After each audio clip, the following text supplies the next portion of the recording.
Hey, I'm Sapphire. Want to hear something scary? The Pocong.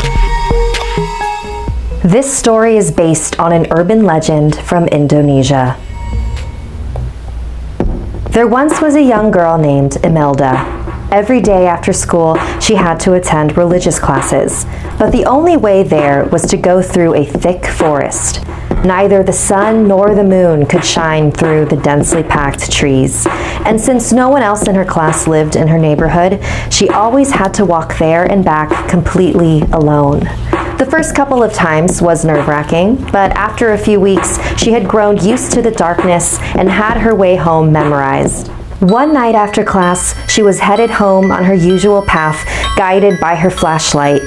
She heard a rustling behind her, but she ignored it. She had memorized all the sounds of the forest by now and knew it was just the stray cat that liked to roam in the area. She took another couple of steps before she heard a thump. That was a new sound. She stopped walking so that she could listen for the sound again. It sounded like it was getting closer. Imelda took a deep breath. She aimed her flashlight in the distance. The light beam fell on something, but she couldn't quite make out what it was since it was so far. It looked white, and, judging its size compared to the trees, tall. She continued to stare, trying to figure out what she was looking at. Then whatever it was jumped, about 40 meters closer to her. Imelda took a few steps back. How did it jump so far so quickly? Then it jumped again.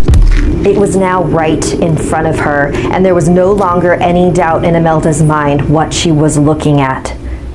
It was a decaying corpse, wrapped in a white shroud, bound at the top of its head, its neck, and its feet. Its withered, pale green face was the only thing exposed. It had 2 deep holes where eyes should have been. Imelda screamed and ran in the other direction. She knew the forest well and decided to take a different path back home to try and lose this figure following her. She squeezed her small frame through a very dense section of trees and crawled through the other side to her neighborhood. She looked behind her briefly to see if it was still behind her, but she couldn't see it. When she got to her house, she ran up to her mother. "Mom, something was following me in the forest. It was wrapped in white and it looked dead." Her mother had an eager look on her face. "Did you hug it?" Imelda stared back at her mother in complete disbelief. "Why would I do that? I never want to touch that thing. I don't want to see it ever again." Imelda burst into tears. "You were lucky enough to see a pocong," her mother explained. In Muslim burials, a dead body is wrapped in a white shroud and tied at 3 spots, above the head, on the neck, and at the feet. After 40 days, the body is unwrapped so the soul can be freed, but if left untied, the body will look for a living person and won't stop following them until they're unwrapped. "And if one is following you," her mother continued, with more excitement than Imelda was comfortable with, "you must hug and hold it tight so it will bestow your family with good luck and riches.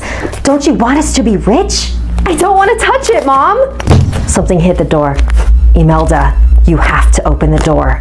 She grabbed Imelda and held her in front of her while Imelda protested. "Do this for us, sweetie." Her mom opened the door. There stood the pocong, looking down at Imelda's tear-filled face. Her mother pushed her forward and Imelda held onto the shrouded corpse.